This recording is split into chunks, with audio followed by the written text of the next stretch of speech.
What is up? What is up? How is everybody doing today? It's Friday afternoon. So that's the end of the week. Steve should be on his way home. I see him over here. It's morphin' Dan. Oh, it's morphin' time, Dan. Yeah, autocorrect is it's a special algorithm, you know. Looks like Chamorro dropped in. I was just watching him on Nerd Herd while I was waiting in line to pick up the kids. So, he was on Nerd Herd and he shows off some awesome stuff. He got some cool action figures and good comics. Of course, they asked him if he could only have one. He wanted to go with action figures. I was like, man, come on. But I feel what he said, though. Like, action figures, even if it's not a great figure, like, you can still play with it, you know? Like, it's entertaining.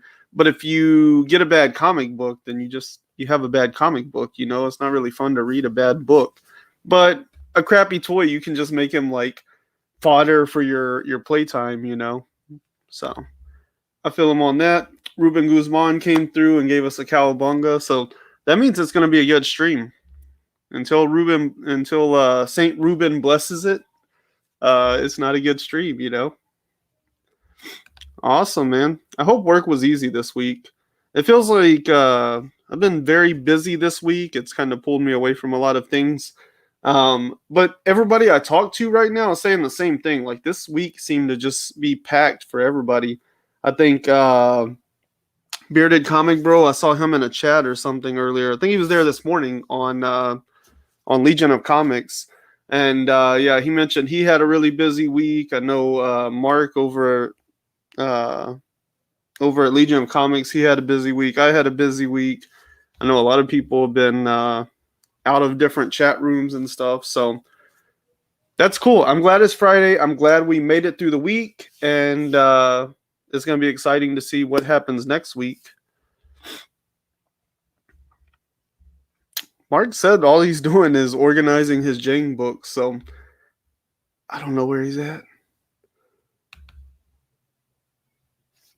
Yeah, it's felt like this whole, I guess, like since spring break for us. I think a lot of other places did spring break later, but my kids were on spring break like March, like the second week of March, maybe the third week. And it seems like pretty much after that week, everybody's just been really busy here and there, so it's springtime, you know. I mean, there's also the added benefit of, like, there's a lot of restrictions lifting. People can get out a little bit more, you know. So I think this is like a really crazy spring, you know, because we've been pretty much locked up since last spring. So I think there is like extra rush in that sense. People are like, you know, normally spring comes around, people are excited to get out of the house, but you double down with the fact that they've been semi-locked away for almost a year now, and boom, you really got, you know, everybody's getting out and getting busy. So what's up, Mark? How you doing? Had better days, Ryan. I'm good up too, right? I'm good up here, you know what I'm saying? I'm good right here, just not right here. How's it feeling? Oh, it hurts. 6 more Tylenol. Oh, yeah. It's just one of those things, like, it's not too bad until you just try to just live and you go to reach for a drink and you're like, oh, nope, that finger doesn't do that. Or you just bump it, or Finn comes up and tries to spear you like Goldberg or something, and you go to play with him. You're like, oh, crap, and he's on it. Yeah. I don't think it broke, though, just from getting out, getting it moving more and taking some medicine. It's just this area right here. There's just severely bruised on the inside there, turning a little purple. So that's cool. Yeah. Most people's finger look like the rest of their hand. Mine doesn't. So that's pretty cool. Hey, all of my fingers look like your one bad one. So they're just like big giant sausages. Yeah, we got one of my buddies here who works in HVAC. My thermostat stopped working last night, so he just got off work and stopped by and fixing that. Ooh, nice. Yeah, good to know somebody. You know what I mean? It's not about what you know; it's all about who you know. Yeah, that way you don't have as much to forget. Oh my god, that made the stream. See, I told you, once Saint Ruben blessed the stream, then Chaos can come through and make the best comment of the whole stream. We might as well shut it down now. That's Can't it. get no better See than that, this. he keeps popping. It keeps reminding me. I want to get. I've talked to you about this already, but I want to get him on one Sunday with us, especially like especially with Rorschach or Strange Adventures wrap up. You know, like kind of Yeah. because they're close to the same like issue number with those two. Like when those wrap up, I want to get him on. So that would be a fun show. Because I don't know too many people that are actively reading those at the same time as myself. You know. Yeah. Yeah, I just know, I mean, they're popular books, so I know there's people out there reading them, but within the community that we kind of circulate in, the only Yeah. other people I really know is the guys from Tyler. Constructing Comics. Yeah, and Well, I Tyler's think reading it. Tyler's reading. I think Tyler's reading Strange Adventures. I don't know if he's reading Rorschach. I'm not sure. Yeah. So, I mean, it's good stuff. I definitely want to check it out once it's collected. Yeah. But we should definitely talk some Tom King with Chaos sometime, because Mhm. that dude's on it. Now I know that you've mentioned. I'm not trying to take away from whatever direction that you'd like to go today, but I know you've mentioned before that you're rolling around the idea of going back and just kind of dipping in the King Batman run just to be able to get your own opinion of it because it's so divided. Have you thought any more on that? Oh yeah, I definitely intend to. I just have, I mean, that's what I was kind of talking about before. Oh yeah, Cole from the Comic Burrito is reading Rorschach. Okay, awesome. Which one? He's top right, right, or top left? Yeah, Top top right. right. Okay, I'm getting them down. I Yeah, watch some stuff and I read their names. I just can't ever. I don't know why. Like the name of the face just doesn't stick with everybody with me. It's because there's three of them. You know, I'm trying to yeah. remember three people's name associated with one thing. I'm terrible with names and faces, so the way that I typically remember people is personality and like body language. Oh, I thought you were saying T-shirt and flexing with the Rick That and only Morty helps on the shirt. same day. Yeah. Ooh wee! Ew-wee. uh, I don't suggest Tom King. Yeah, I know you've told me not to. Other people tell me I should. I don't know. I definitely want to read the first 50 issues. The consensus on the first 50 seems to be very positive. It's those last 35 that people's opinions start to shift a lot. So And I wouldn't suggest read it on my like saying it's good or bad, but I would like you mentioned just to get your own opinion of it. Just do it for the mhm. simple sake of being able to jump in that conversation because it's been done with for a long time now, but it's still Yeah. something that is talked about and circulated.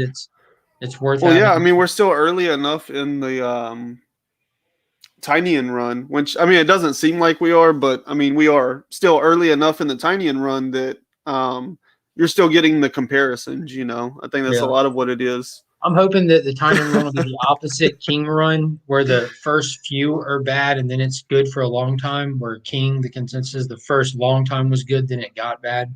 Maybe it'll be an opposite effect. Yeah. Yo, top of the pops. See that What's airplane on up? her cookies? Oh, it's Cookie Monster. I don't know how I feel about my daughter's diaper having a Cookie Monster right on her crack. Don't wear those around the sandbox, little girl. Yeah, see, Chaos is. See, he's down with Tom King's Batman. He liked it. Still sore chip. Feels Uh, a little bit better. I don't think it's broken. It's just severely bruised. yeah, I've Yeah, been my there. wife said sprained. I just came in from the shop, so Oh, I the got this legacy cool. numbering, nice. Yeah, I usually grab the legacy numbering ones because Mhm. not only typically I find those covers to be a little bit better overall, but I just like the legacy number because it's different. Ruben, I Like, it's watched not both something of I them. usually care about, but And I regret because when they first came out with the first issue of both of them, I grabbed like all covers, and then after that, I was grabbing the A and legacy numbering, and then I kind of just got to where I'm like, dude, why am I doing this? Because I have so many Power Ranger books, just unnecessary. So I just started getting the A's because I'm just a cover A hound, you know. But now I just wish I would have stuck with the legacy numbers of all of them and just kept them all in one consecutive run in my box. yeah. I have not watched it, so Yes. they say it was so good. Yeah, so after this, I'm probably gonna watch Falcon and Winter Soldier, and then I'll have to go pick up dinner, and then we'll watch Mortal Kombat, and maybe later tonight or tomorrow morning, I'm gonna try to get to Invincible. Yeah, I haven't been able to watch that one yet either. Had an off schedule start today, so I felt Yeah, like the Falcon and Winter Soldier being the finale took precedent, and I felt like Mortal Kombat being brand new took precedent. yeah, I probably would have done the same thing. I got the Radiant Black 3. I guess it's the B cover. That's the actual cover. It looks like a computer screen. Yeah, it says, Nice. "Are you really sure you actually? Are you really sure you actually want to attempt to write this novel? Do you really think you can do this? Yes or no?" And he's about to click no. He must be writing to himself. Yeah, a novel by Nathan Burnett, Chapter 1. And then the files and stuff are named after the creators. It's a cool cover. I liked it. I like that A one too, but I mean, I don't know. Honestly, both of these was like these aren't necessarily anything I would ever grab as like a cover buy, but they weren't bad. So I just went ahead and went with the computer one. You'd have to I double grabbed the check. Justice League cover. I love that A cover. That one's a really sweet cover. Yeah, and I mean, not that it was a hard guess, but yeah, absolutely right on this story. It was let's bring him into the mix, you know. But yeah, I knew they weren't gonna fight, and then boom. And they didn't have that there today. I didn't add it to my pull list, and it wasn't on the shelf when I got there. So might just digital read that one. I suggested it was cool. I liked it. I did read the Um, preview for it in the back of something else I read. You know, they had last week. They had the preview for it, like the first 5-6 pages, and yeah, it seemed the art was really good. yeah, I really like the art. It's like very stylized, but very cool. I mean, pretty much like that cover, real like scratchy and stuff. You know, I dig it. I like it. The story is like it's one of those things where like um, I would say the whole like I wouldn't even call it a twist, but like the whole play on things and stuff is not like super original.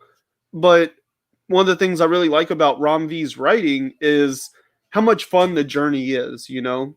Like Mhm. same thing with Tom King. Like I get lost in the writing. It doesn't actually matter what happens. Getting to those moments is the fun part, you know? And Layla Starr's like that. I mean, basically the gods run like it's like a corporate thing, and so it's kind of tackling corporate culture, and Death gets fired, and so then has to go to Earth as like a mortal, and then there's a story of like this kind of an intertwining story about a human on Earth as a mortal and how those two storylines collide, you know. And so that part, I mean, it's not like the most original of all concepts necessarily, but the way Ramvi writes it was a really fun ride. I enjoyed it. I kind of knew where it was Is it going pretty early on, but it was still fun to see it play out. do we know if it's a limited or an ongoing? Mm, number one of five. Yeah, so it's a Okay, so five-part series. that's cool.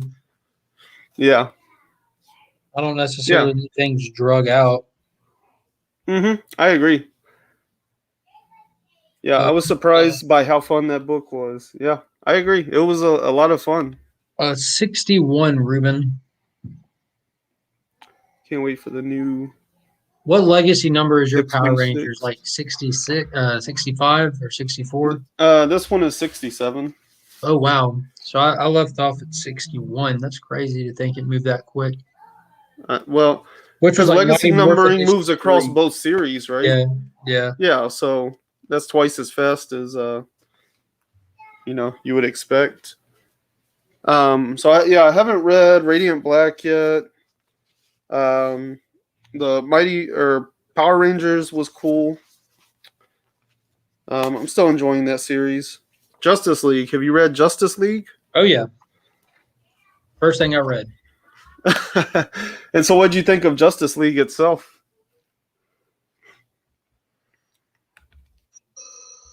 It was good. I was trying to think, what can I say to not be spoilery? It was good. Yeah. It was fun. It was what I like in comics. It was nothing. It wasn't trying to overextend itself. It wasn't trying to over push a narrative too quick. There's a lot of characters on the team right now. Uh, it was just it felt comic booky. It felt classic comic Hmm. booky. We have a bad guy. We have a problem. This person might provide a solution. Let's get said person and let's get on onto this adventure. And then curveball, cliffhanger, liked it. Yeah, I will say this is my first Bendis experience, and people love him, people hate him, whatever. The main complaint I always hear is that he has a lot of issues where it's just like talking heads.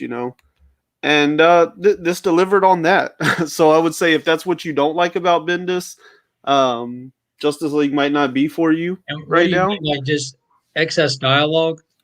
Yeah, just not even. I mean, it doesn't feel excess, but a lot of people don't like how much dialogue is in his books. They feel like it's not actiony enough. But I think I get the opposite thing when I'm reading a book. Is I enjoy the dialogue. When I burn through something too fast, I notice it. And with something, when you're doing story arcs, you got to have dialogue issues. You got to be able to like properly build something, and that's how you do it. Especially with so many characters. As long as you deliver inside of your story arcs, like those big action moments or a big action finish, I think it's okay. But I know people complain about early McFarlane for being too dialogue-y. mm, Let me get this. yeah. This is my buddy who's doing my AC stuff. Oh, okay. Yeah, Justice League. I enjoyed it. Like this is my first Bendis experience, and it delivered on what I've heard about him. But in no way does that mean it was bad. Like I didn't hate it as much as other people. Um, and overall, I thought it was a pretty cool story. I know of Naomi. I don't know anything about Naomi. So, this was an interesting introduction, I guess, to the character. And I don't know. I'm excited, but it does feel a little like deep into the Naomi lore. Like maybe there is some things I don't understand because I haven't read the original stuff, even though I know it's only like 6 issues that she's ever been in or something. So it does feel like I'm missing just a little bit, and it also feels like Bendis is really pushing a character he created, unironically. So it was cool though. I'm excited to see where they take Justice League and what they're going to do with Adam and the rest of the team's disinterest in him.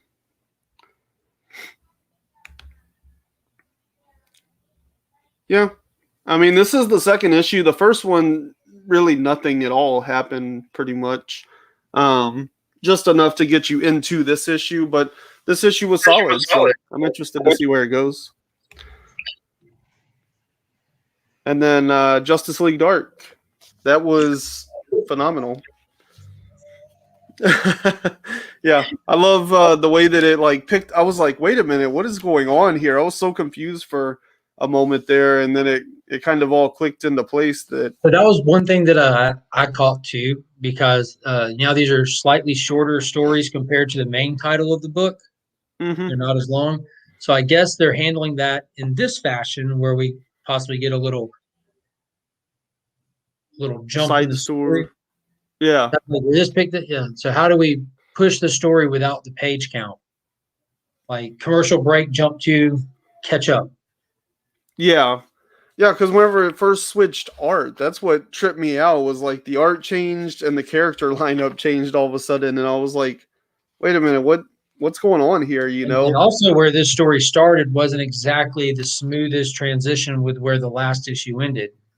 Yeah, Like there was no calling each other, there was no heading to meet up with each other. We're starting where we're at with the characters that are there. And again, awesome interaction between a certain character and another certain character. Like when both of you don't care who each other are, how does the conversation go? You're just flexing on each other, but neither one of you care. That was really cool. yeah, yeah. It was a really cool issue, and less Naomi would be preferable. I No, don't know about I no. don't know about less. I just wish I knew more about her going into this because I don't know anything. Well, isn't that okay though? Don't you? It doesn't it look like that Bendis might assume that about most of us readers, like because it's a spoiler free. So I'm trying to beat around Yeah. the bush here. No, no, yeah, yeah. I know what you mean. Like, and it's not terrible. Like, there's, I feel like it's not the absolute most smooth. Like, there were moments in this where I was like, I feel like I'm missing an extra layer of this because I've never read her origin series, I feel like we're and reading a it's, crossover. It's a yeah, so yeah, crossover. I mean, so like it's not that I'm like totally baffled and confused, but like I do feel like I'm missing the extra layer that some of the more diehard fans would pick up on. And I'm right there with you. I get that, but in this ensemble setting, that just puts us in the shoes of the Justice League themselves versus in the shoes of Naomi herself.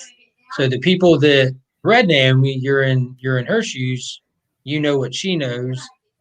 For the person like myself who didn't read the Naomi series, who only know her by name, when I read this, I'm discovering it with the Justice League, and I'm perfectly okay with that.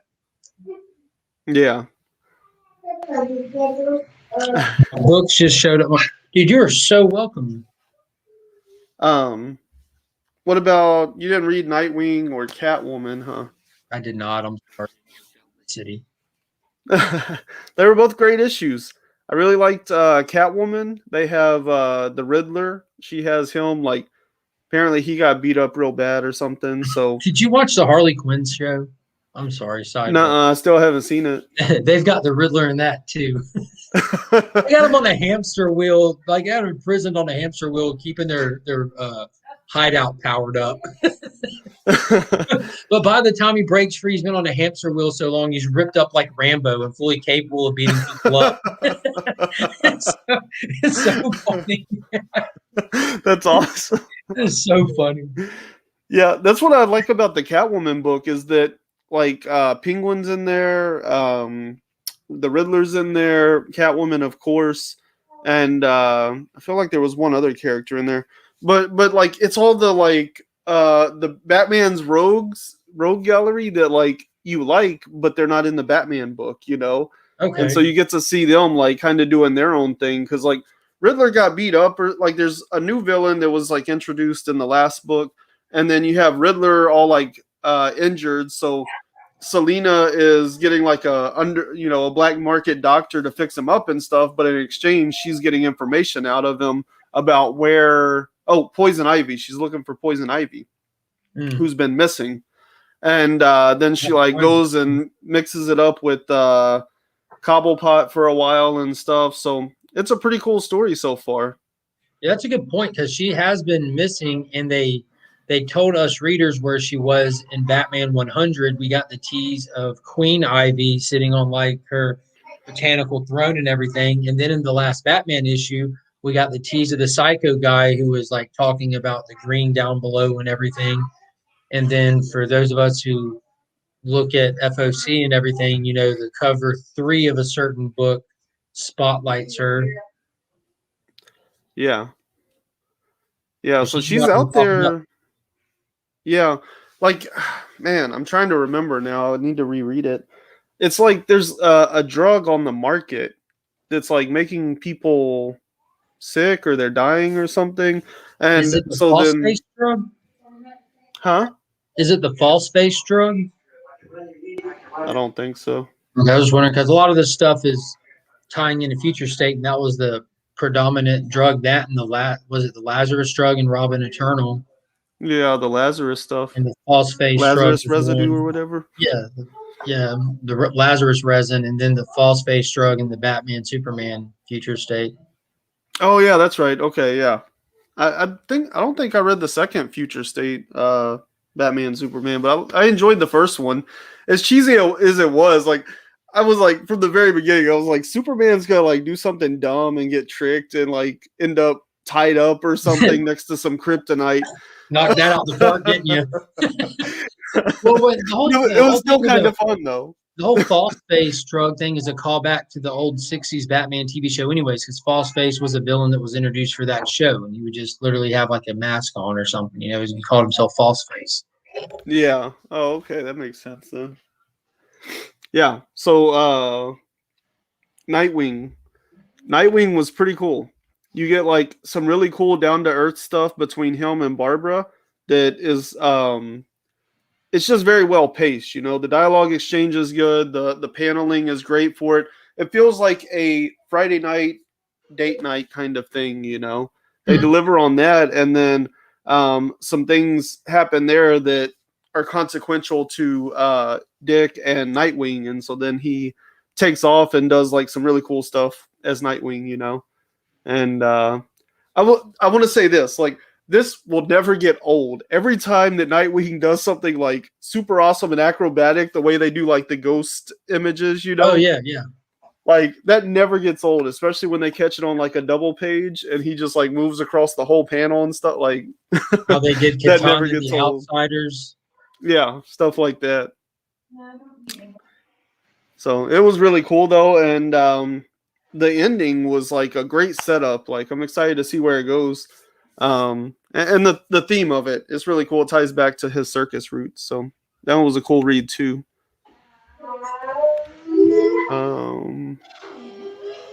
Yeah, the art is really good, man. Who's on the Nightwing arts?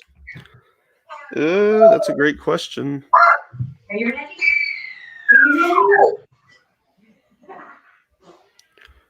Did you read The Flash? Oh yeah, yeah. That was fun.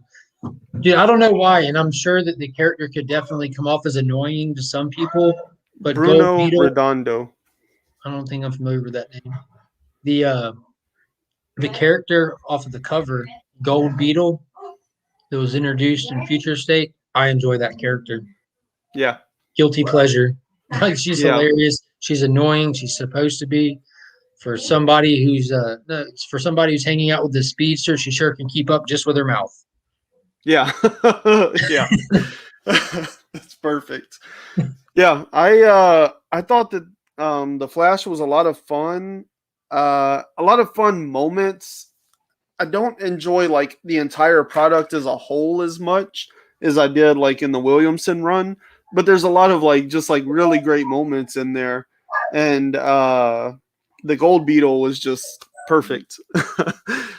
Just like quippy and smartassy and perfect. Like Yeah. that was like the Have you bulk of the noticed book. kind of like there's almost like a Power Ranger, like I don't mean like the books or anything, but just think of the way that a Power Ranger TV show is formatted. Think of each episode, the repetitive format that they use. We have hit that with Flash in 2 issues, and they have Yeah. to break that. Like that's pretty cool. Like, wait a minute, if we know what we know from the last issue, this is going to happen, but this time we have to stop it, and then you'll be off to the.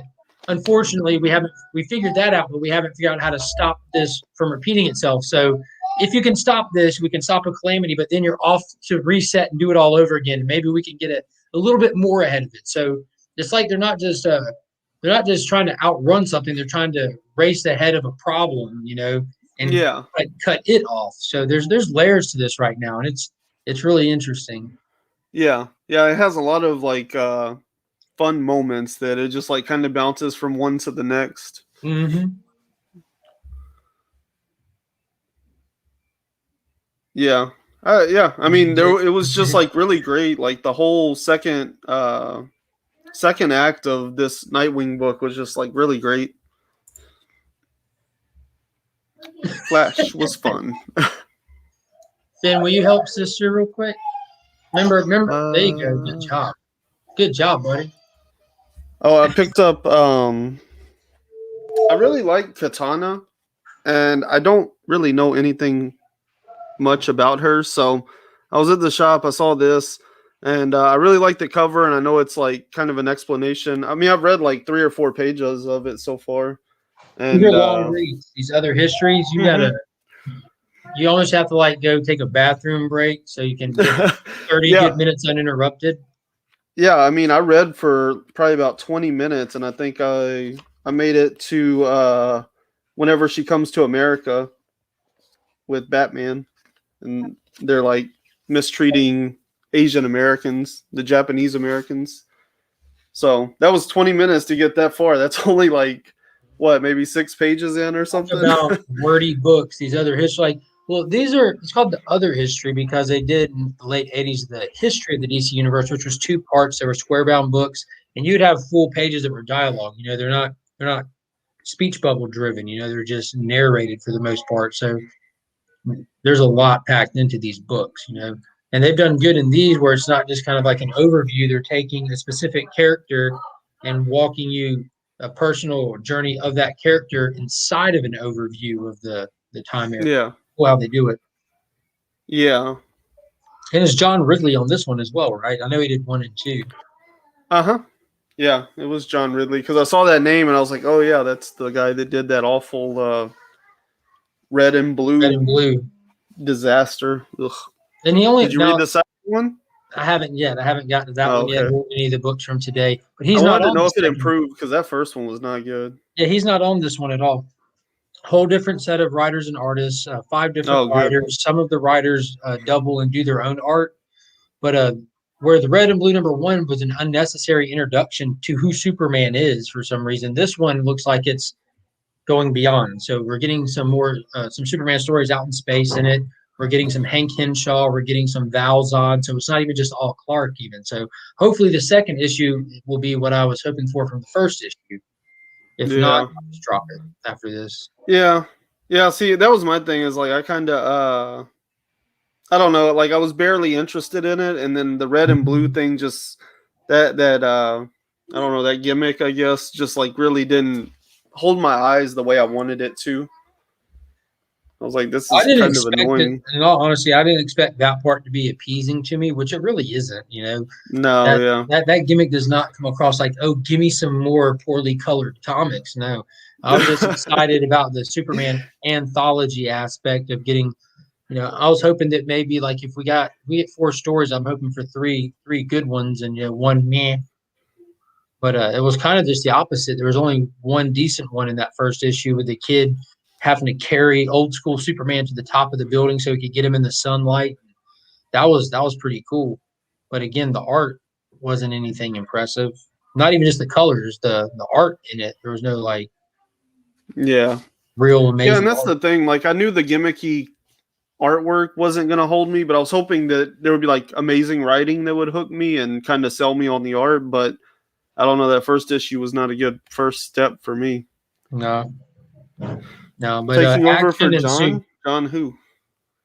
Is that a Nightwing reference? I wasn't reading it before 78. Tom Taylor taking over for John. I'm assuming so because what else was Tom Taylor on? The Batman Detective and Seven Secrets is the only other 2 things. Only his. Yeah. So I guess it would have to be referencing Nightwing. So yeah, Nightwing was phenomenal. We spoke about it. Now he did. I thought the second act was just like so much fun in that book. Tom Taylor did write this, and this was total gangbusters. This was awesome, amazingly done. Is that the Black Label one? Yeah. I just got I need to read that one from Pocan Joe. He works in his secret lair building things, and he built a poof box, POOF. It's a disappearing box, and I'll showcase on the channel. But he included all 3 volumes of the cover A's. I have all the cover B, so I'll end up, which I really appreciate. Oh, nice. But instead of sitting on something that I've already read and own, I'm going to send this back out into the community to hopefully somebody who doesn't have it will be able to check it out.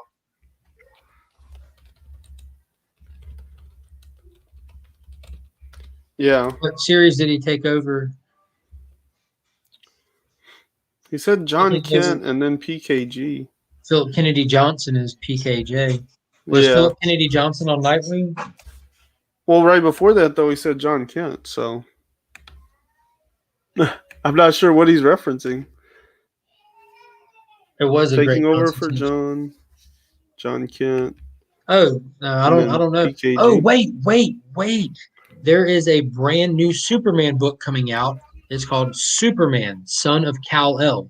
The issue 1 is a complete cover swipe of Superman #1 where he's up in the sky like this.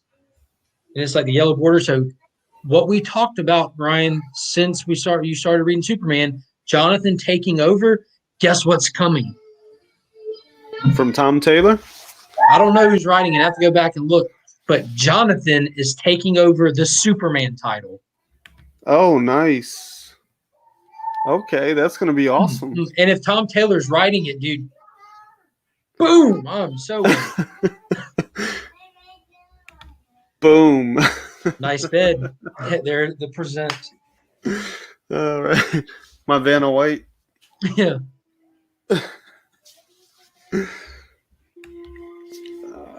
Dan was writing Nightwing. Yeah, he was talking about Superman. Now I do. Hey, Finn, Now I want to go look that up. There's no choo-choo train in here, so I'm not sure if they're like in. All right, the solicitation for this Action Comics that's coming up next week says Superman is facing blah blah blah, and his powers are waning. So we might be seeing the start of the necessity of John taking over completely. Like if there's going to be an event where Superman loses his powers. And I don't know if you remember this when the first Philip Kennedy Johnson book came out. One of the first things that I talked about is I think they're going to kill Superman again. Mm-hmm. Because you read it before me. Yeah, we already caught that vibe where we're like, wait a minute, they're already setting up a potential transfer of power here between the two of them to front like Jonathan. Yeah, because that's what you were talking about, and then I think I picked it up on the second story, which I think was Action Comics. Yeah, and then I went back and read Superman, and I was like, oh yeah, I see what you mean. Like, and you can especially see it in this one, the way he's narrating in past tense. Oh, I didn't even catch that. Yeah, the like first couple dialogue balloons. Whenever they're at the putt-putt golf, like all of that's in past tense, so he's talking about something that had already happened.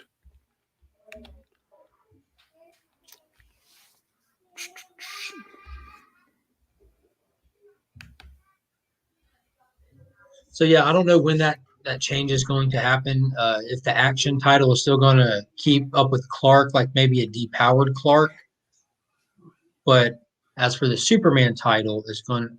And again, I don't know if this is going to be a Superman Son of Kal-El issue 1, or if they're just going to rebrand the Superman title and keep its numbering. But I can't just imagine a story arc or something. No, it's more than just a story arc. Like trade dress, read Superman. Oh, they changed. Son of Kal-El. So I don't know if it'll be a new title coming in or what. Like Damian just got his own book. Jonathan's is coming, but I think Jonathan's is more needed, especially as an ongoing. But yeah, I don't know. I know they're not for any reason going to stop Action Comics or the numbering of Action Comics. That's not going to happen. But the Superman book is something that they could shelf, like the numbering with. It's been reset so many times, and of course, there's a legacy for it, but there's not a 1,030 issue legacy for it. It's slightly smaller.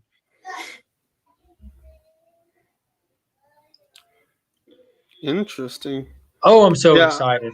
I mean, the way that he handled Nightwing in this last issue was just really cool. Like, he really gave him, like, breathed some new life into him, gave him some personality and character, and, like, not all just, like, sad, dreary, mopey, brooding Batman-style stuff, you know? Yeah, 1 second.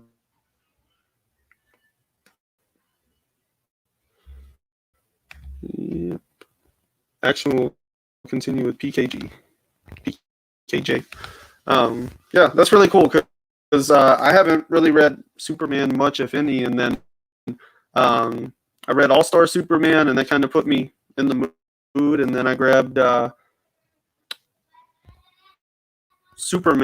Action Comics, and then went back and read Superman, and so I've been reading all the Philip Kennedy Johnson stuff so far, and it's blown me away. Dude is awesome. I did an interview yesterday, a conversation with HS Tack, and he's the writer of. I recently put out a review for a book called Red Shift that's coming out in May, and so I interviewed the writer of that, HS Tack, the other day. But he sent me an AOK care package sort of deal. So this is Boy One. This was like his first published comic for IDW. I think it's a few years. I think he said it started in 2016. It's like a 5-issue series, but pretty cool cover, you know. But he just sent it to me, so I thought that was cool. What's on his? What was on his hand? What was that symbol? Oh, he's holding some pills, but they're like glowing. Nice. Limitless, huh? Kinda, yeah. It's like they're like harvesting bodies or something like that. Been there. But yeah, he described it as sort of a limitless sort of thing. The cooler thing is he sent me a copy of the Redshift Ash Can. That's really cool. And so it's only like basically the middle section of the book. But if you see, That's an interesting title. It's Scout Comics, and instead of a number or anything, it says Ash Can in the circle. That's really cool. That's pretty cool. Yeah. So how does that title play into the book? Because I'm a little bit science nerdy, so like redshift is a science term, you know, not a term, but it's how we determine the age of things when we look out into the cosmos, you know. Mm-hmm. Yeah, he's the main well, like the setting is on Mars. Like they've colonized Mars, but it's running out of resources, and so he's selected as they kind of have a Hunger Games style lottery where they pick somebody from the pool to be a Voyager, and the Voyager's job is to go out into the stars. Like they'll find a planet that sits in the Goldilocks zone, and so they'll send these Voyagers out to like get to them and find out if it's, you know, habitable for them to send the rest of the remaining humans to, you know, except for like none of the Voyagers have ever made it, and they go like a long way, you know, it's like light years away, and they just send one person in hopes they'll get there and stuff. And so that's kind of the thing, is there's a lot of like, I guess like star lingo and stuff, because they're having to talk about going like, you know, light years away from where they're at. So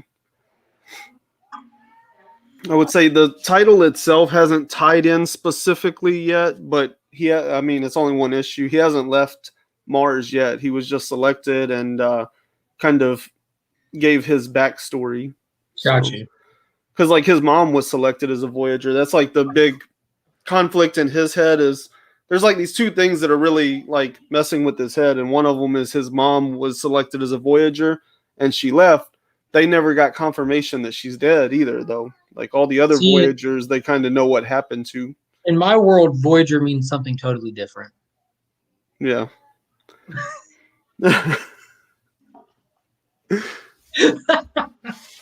So that's what they do. The Voyagers go into the stars and try to find a new home for Earthlings. That's pretty cool.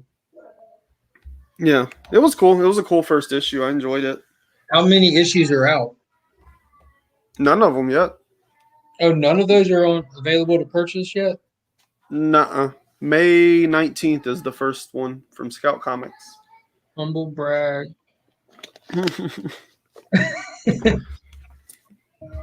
Well, this cool box was sitting on my porch when I got home earlier. So. Oh, don't you know? Speaking of cool boxes, talk about how cool that box actually is, though, in all seriousness. It's cool, I guess. Have you ever gotten one of those before? Nuh-uh. A comic shield? Nuh-uh. I was unaware this was a thing. I know of two stores that use them, Frankie's and Big Time Collectibles. But if you look at the end of it, it actually has the brand Comic Shield. The stores get to customize the boxes where it has their store logo on them. But those things are fantastic. Like, wait till you see how the insides of them work. Oh, okay. Well, let me get my American knife here. your DJ Link's American knife. America.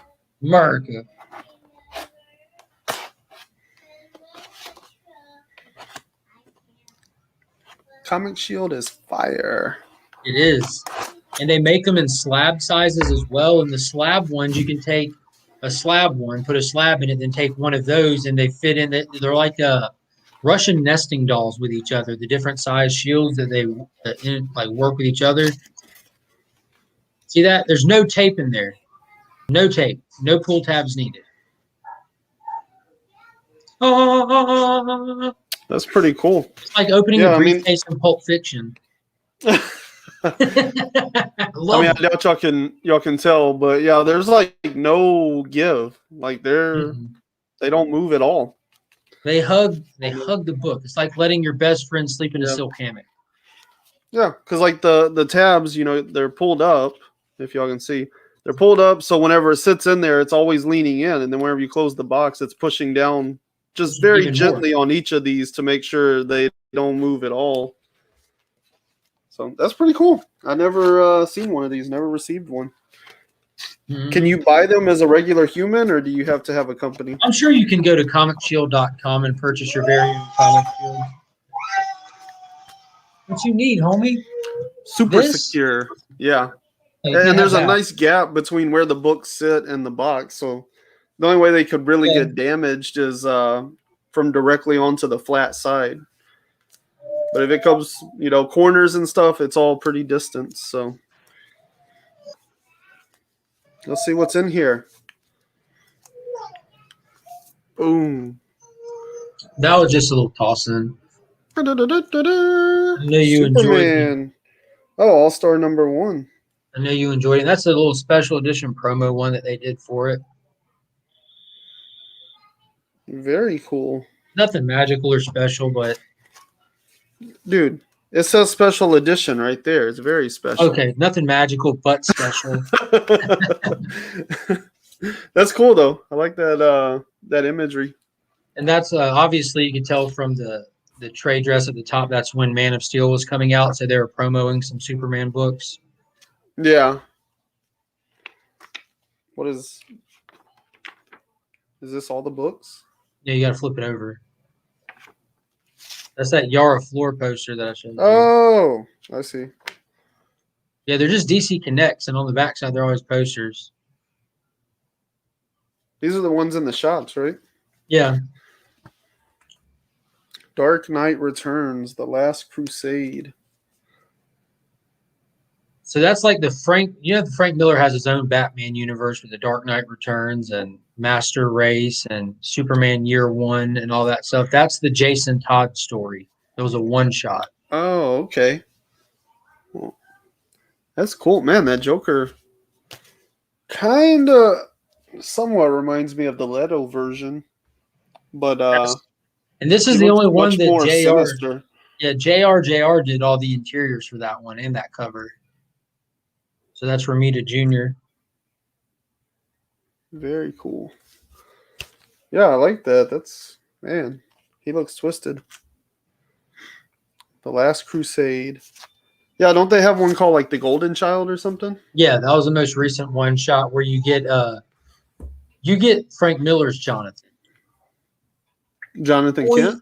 Boy, let me tell you what. Is there anything optimistic about his Jonathan? He is the golden child. Like, I don't want to ruin it, but if he's the Dr. Manhattan of that universe, like, oh, nice. It is wicked. It was really cool. The only thing that I didn't like is they spent a lot of time wasting it on setting like a political stage and then the environment that the book is set in when it's a one shot. Just stick with the characters. You have one shot to tell a story. Too much world building. Yeah, for a one shot. Yeah. Well, that's cool. Yeah, that's the only one I knew of was I had heard that title, The Golden Child. And I was like, oh, I didn't know there was more to The Dark Knight beyond the original story. Yeah, there's three volumes, you know, the Dark Knight Strikes Back, Master Race, Last Crusade, and The Golden Child. And then Superman Year One that was the Black Label prestige format. That's technically in that universe as well. So you get a lot of cool things like you get because it's Superman and Wonder Woman, not Superman and Lois in his universe. And they're the ones that have kids. And their oldest daughter's name is Laura after Superman's Kryptonian mother, just like my daughter's first name is Laura, just Lara. And that's what she goes by. Her middle name. Her first name is Gwen after Gwen Stacy, Spider-Man's real love. Yeah. And but you get their daughter, and then you get Jonathan is the youngest son, and he's got all kinds of gifts. He's super cool. Wow, It's a that's fun read. interesting. Yeah, you should definitely check them all out. And I think that they tried to tie in the All-Star Batman and Robin the Boy Wonder. That's a long title, but they did the All-Star Batman series during Rebirth, and that's not the same thing. But All-Star Batman and Robin the Boy Wonder was a 10-issue Frank Miller run with that crazy GD Batman line in it. It's like Yeah, intimidating, I've intimidating, been cool, a told little Dick about this. Grayson. Yeah. Yeah, that Yeah, was I've been told borderline child this abuse. little series. Yeah, Everybody's like, it's crazy. Like it's not it's good. It makes no sense, it's but it's outrageous. interesting. I guess Frank Miller was writing it during his shift, where he went from being prolific writer to just drunk old Crazy nut recluse. job. Yeah, Yeah. yeah. This was the turn. Oh, what Real a time. yeah. I mean, you also have to wonder though, like how much of that is like him still being the same person he's always been. You know, I mean, don't get me wrong. Like we all like turn into more extreme the older we get, so no doubt that's part of it. But I wonder how much he went from being kind of like the mainstream to like the mainstream kind of leaving him. You know? Yeah.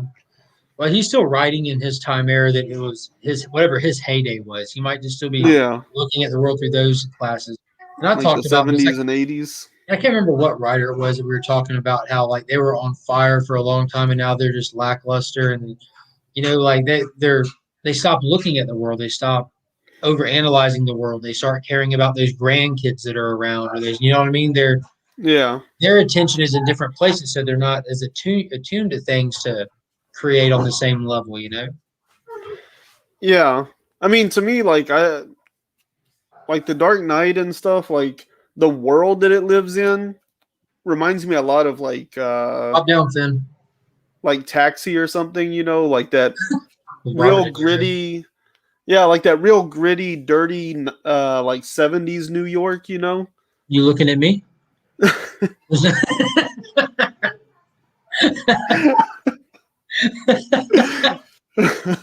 Nailed it. Yeah, I can see that for sure.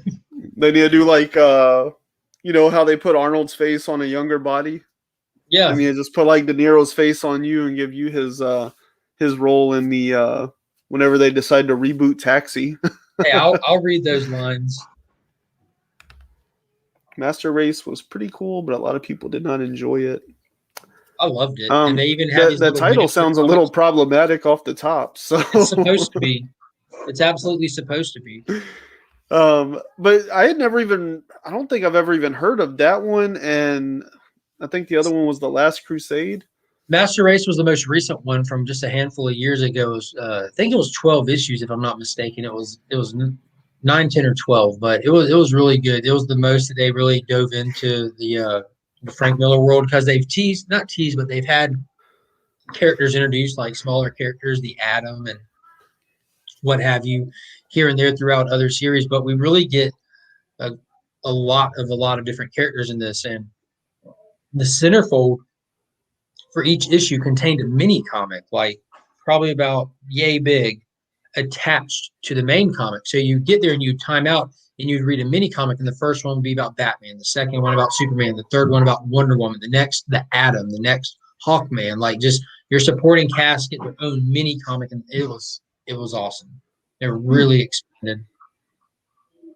That's interesting. Yeah, I mean, I know The Dark Knight. I've read that one.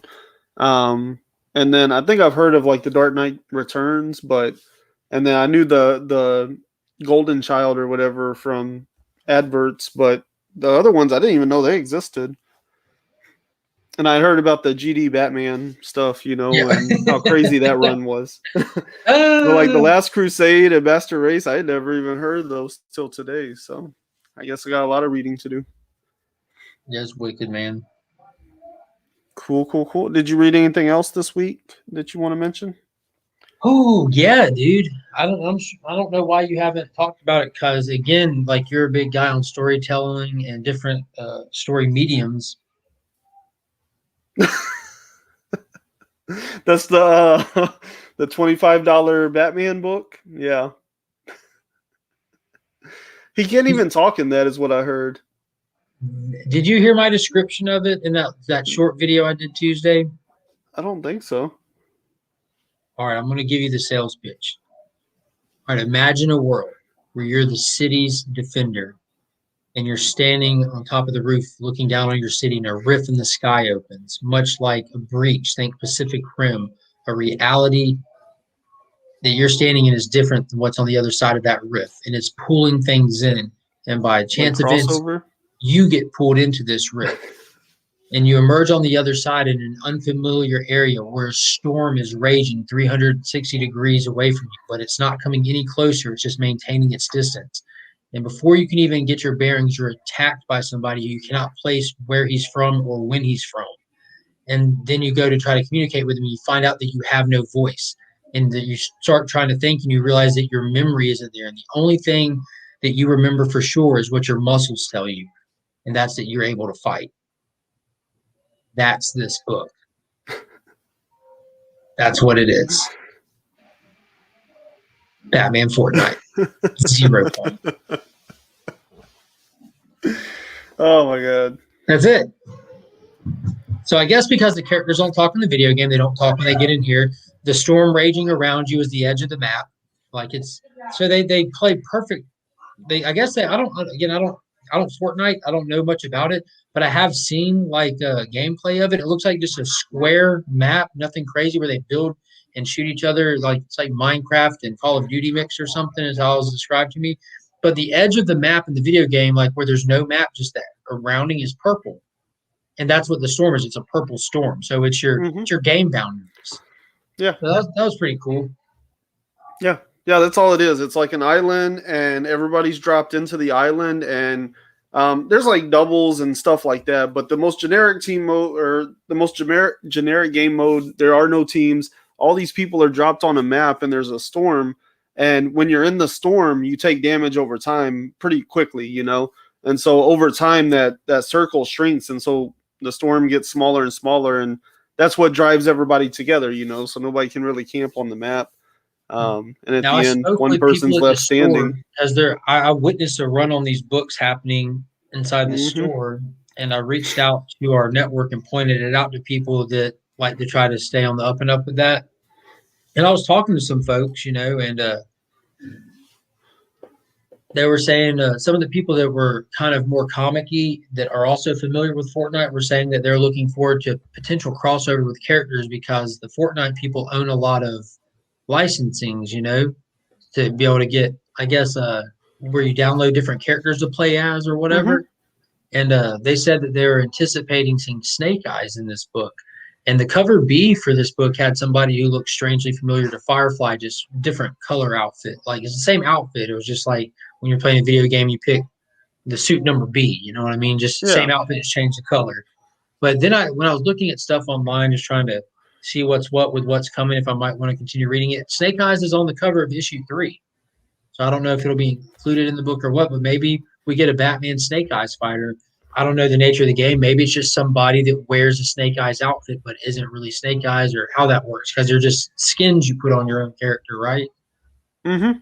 Yeah, I mean, you have basically a generic body, male or female, pretty much, and then you unlock different clothing and stuff and hairstyles and all that, and so you can kind of be whoever you want to be, and you can work toward different goals, you know. Nice. And so that's what the big rush on this book is for that digital code inside, because it unlocks a unique costume. Yeah, it's Harley Quinn in the back of mine. I don't know if it's different in different covers or whatever. They're just going to change it for issue, but this was That's a what I've Harley heard. Quinn. Yeah, they're saying Hama's killing it. But yeah, have fun, Rami. Drive safe. Yeah, I don't know if it's be on the lookout Monday for a G.I. Joe video drop from me. Awesome.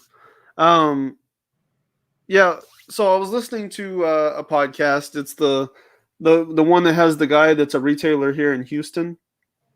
And he was saying the problem with this Fortnite thing is, one, you have to remember it's not comic book readers that are chasing these books. It's gamers, you know, so it's an audience and a crowd that you basically never see. And because DC does not give their retailers any like true statistics, numbers, expectations, anything like that. These retailers were thinking, okay, well, talking to all the people that come into my shop, I'll order just like a handful of copies, you know? Well, then once you get here after FOC, once you get here, all the books are like flying off the shelf. Mm-hmm. And all these retailers are realizing, oh my God, this is a bigger deal than I expected. Now, the Yeah, problem there is there's no the, books.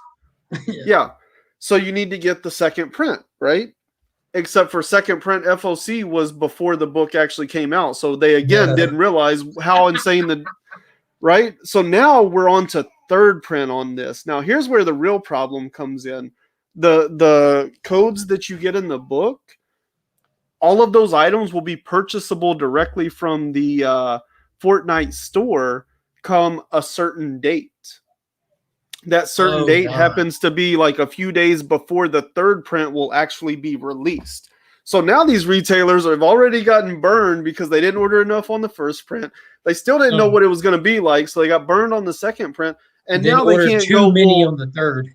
exactly, because now all these kids are just going to get their parents' credit cards to buy it directly from the store instead of having to go to a shop, buy a comic book, and then go home and redeem another code, you know? Like they'll just buy That's it off the crazy. store. So DC, like retailers are not very happy with this deal because it basically screwed them on every angle of it. And it's one of the things like you Well, at know, this the point, though, guy. how do you feel about it at this point, knowing that there's been a run on them, and now the secondary market for comic book people have reacted to the run. Now there's whether there was a market for them or not at the beginning, there is now, despite the codes.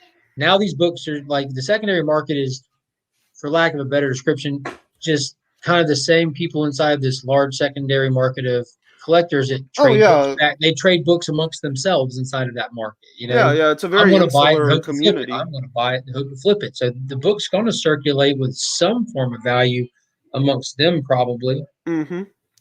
Yeah, and it's going to be interesting because I wonder how many people know that all that stuff's going to be purchasable. You know, because that's all the value that's in this book is that code. If it didn't have that digital code, even Fortniters wouldn't be coming and buying the book because they don't they don't care to read. I'm sorry. I mean, maybe it sounds messed up, but a majority of that generation does not care to read. They've They had don't streaming work. on tap their entire lives, you know.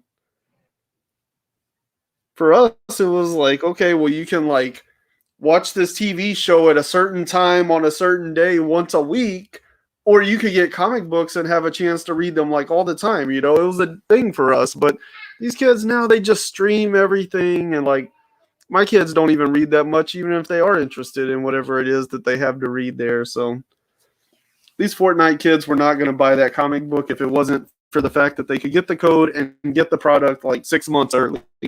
But now that they know they can just buy the code, they're not going to come buy this comic book. It's a bad deal. And like the retailer that I listened to, one thing he was saying is like Marvel's usually pretty good about giving them a heads up on stuff. They'll tell them like, hey, there's going to be a big character reveal. Like they circulate it through emails, you know, and just send it to retailers. And that's his complaint with DC is like DC will never tell them, the retailers, when there's going to be like a first appearance or something. He's like, they don't even have to tell us who it is. If they would just tell us like there's going to be a first appearance, we know how the market reacts to that. We would go ahead and bump up our order, even if it's only like an extra 5 copies or something, you know. But they don't let us know anything, and then the book comes out, and we're finding out from the flippers that there's a first appearance, and this book is really hot right now. Instead of, you know, like Marvel told them, Daredevil 25, make sure you order plenty because it's gonna fly off the shelves, you know. So, yeah, DC's weird about how they handle that stuff. Apparently,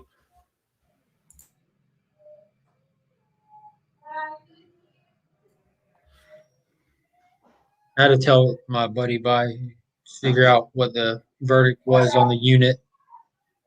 mm, All's no well. good. Awesome. Yeah. That's what's up. Yeah. Cool. Well, We make ready sure to the get out of here? thermostat's not turned too high. That's way too high.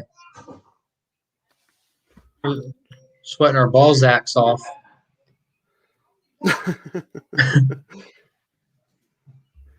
I am looking forward to Sunday, as we'll Yeah. have the finale of Falcon Winter Soldier, be able to spoil these books as well as talk Mortal Kombat. I feel like Yes. that's not going to be a hot topic. I think it's going to be universally agreed upon across the board. What the verdict will be for that movie. Yeah.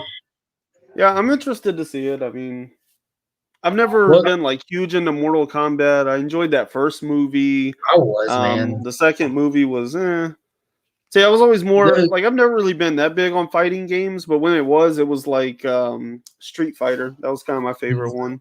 See, I don't know why it's the taboo aspect of it, especially growing up in my household, like the extra violence and everything. Slightly OCD, so I liked all the how the ninjas had the matching outfits with different color that really represented like their powers.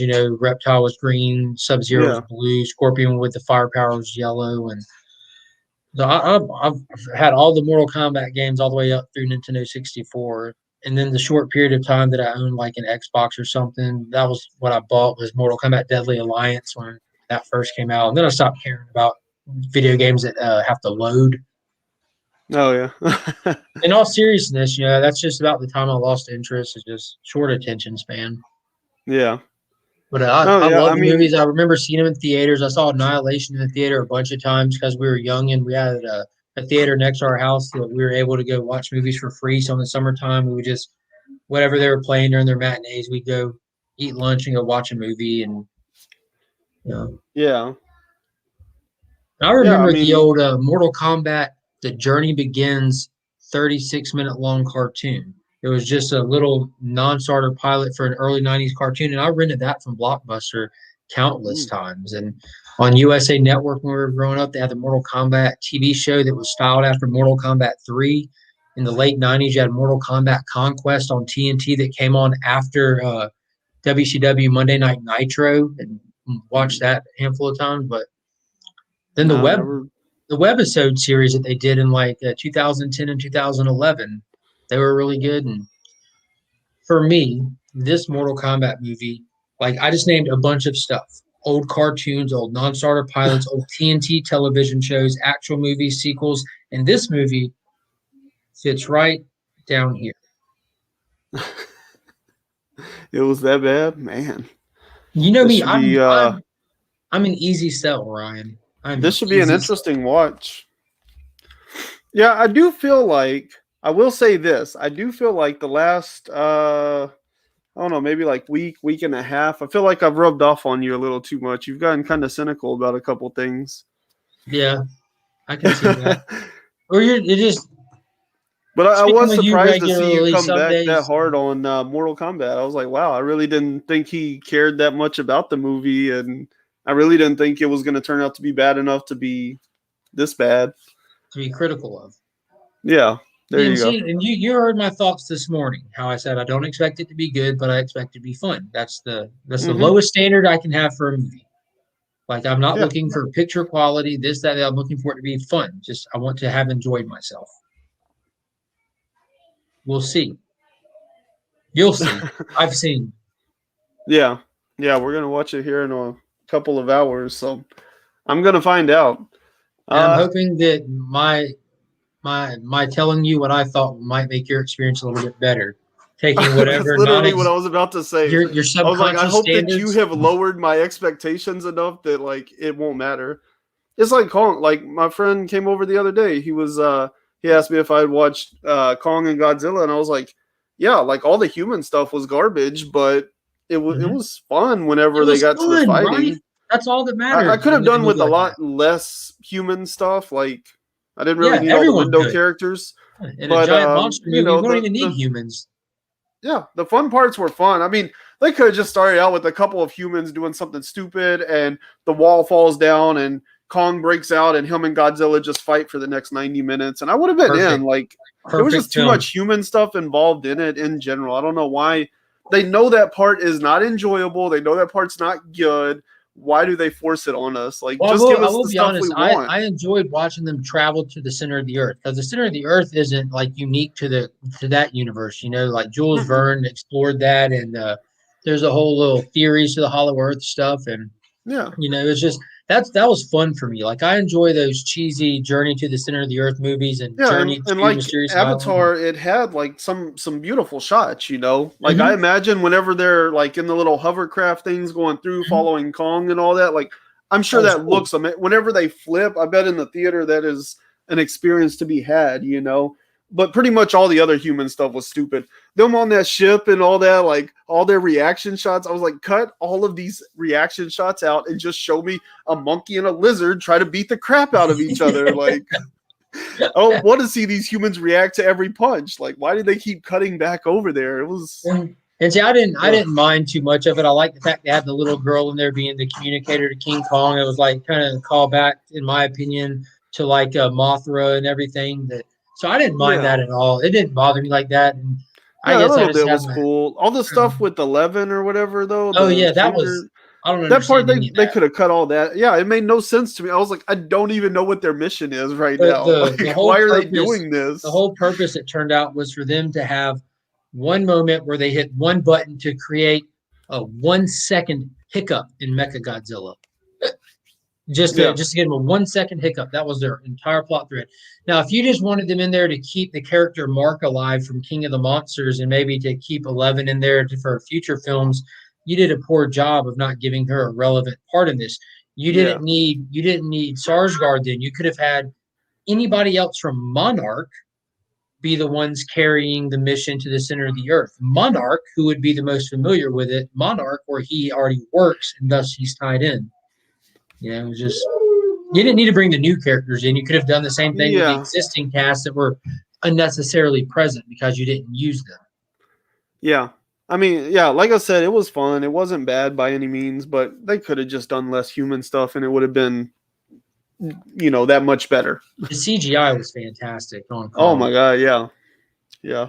The fur and stuff, where they show Yes. like all those shots of the fur moving in the air and And like though the color palette is odd and very Pacific Rim one ish, dude, when you're seeing those lights just on him and everything, and the way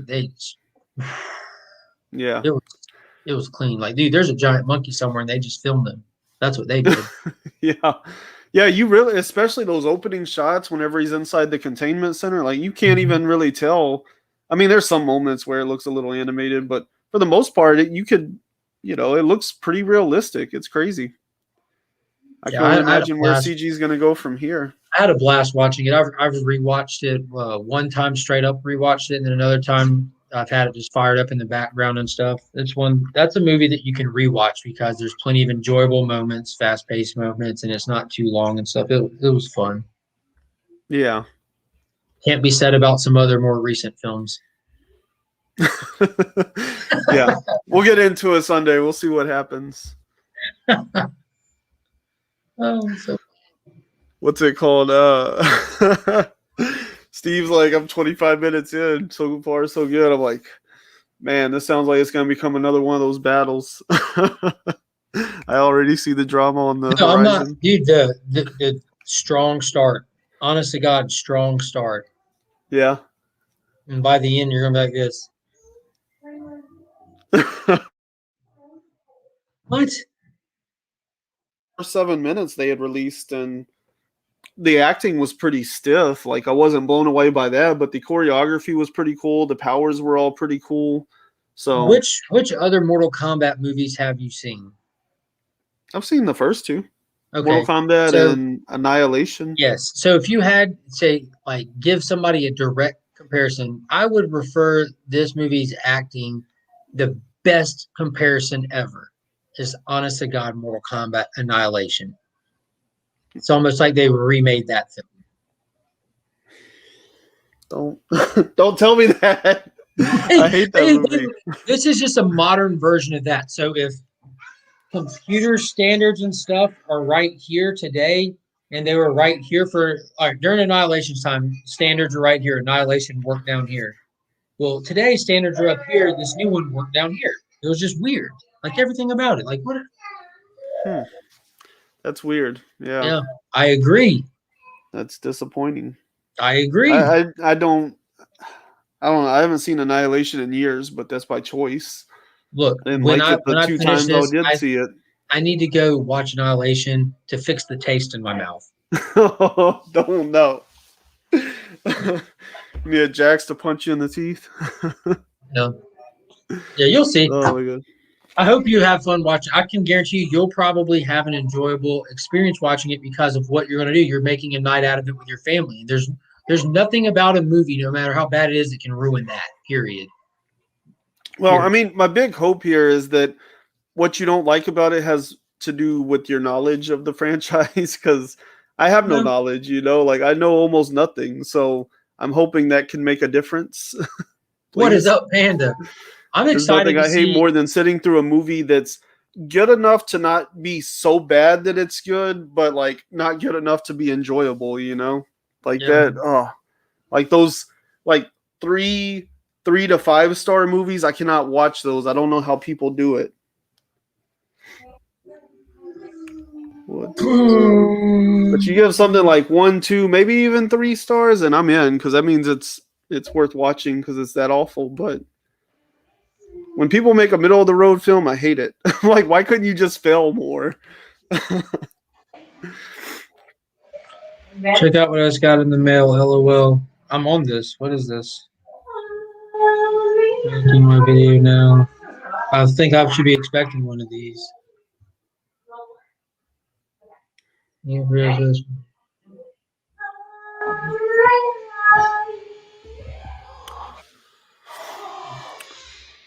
What's up, Southern Comic Geek? These kids are getting active and injured. We just got Finn done crying. Well, she just got Finn done crying. She's super hurt. What'd she hit? No, I said, what'd she hit? My wife just headbutted my 1-year-old. She claims that the 1-year-old headbutted her, which is more likely, but not as enjoyable to say. She's like, stop crying. It's weird how you get the opposite reaction out of them. It's all good, Panda. There really probably wasn't anything you missed, but if you want to go back and watch it, I'd appreciate it. Flash by Night, what's up, man? Almost to 200. Cool. So you ready to get out of here? Whatever you are, my man. Yeah, it's almost your stream. Oh yeah, I forget I have things. Yeah. All right, cool. Well, that was pre-weeks in. Tune in Sunday night, 8:00 real time. I think it's 9:00 in Fairy Tale Land. We'll be doing at week's end on Mark's channel. So we'll do it then and there. It'll be full of spoilers. We'll talk about this Mortal Kombat fiasco, depending on how that goes. Maybe we'll both just like shit talk the whole movie, or maybe we'll argue about it. It'll be interesting. Or maybe we'll both sing its praises. Who knows? It might be amazing. The drawing Flash by Night has not happened yet. We're 12 people away from getting there. So make sure you tell your friends. Yeah, I know. It's moving quick too, man. Like I went from like 170 to 180 pretty quick. And then after that, it's just kind of like every day I'm picking up one, sometimes two. So here we are 4 days, 5 days later, and I'm up 7 people. So 8 people. That's awesome. So not bad. Yeah. Hashtag growth. Right. So, yeah, check us out on Sunday. Do you have anything coming out? Your new comic book day video usually drops on Saturday, right? Yeah, I filmed it earlier while everyone was asleep. I filmed that. I filmed the one for the Comic Vet that dropped Sunday on the Comic Vet channel, the top pick video that we collaboratively put out. And then I filmed 2 cool dudes, 2 hot picks. Yeah. And filmed the one for Monday, which is a huge unboxing video. Bunch of exclusive comics. Amazing art. Fire. Straight fire. Straight fire. Yeah, straight fire. Awesome. Woo woo. Panda's excited about it.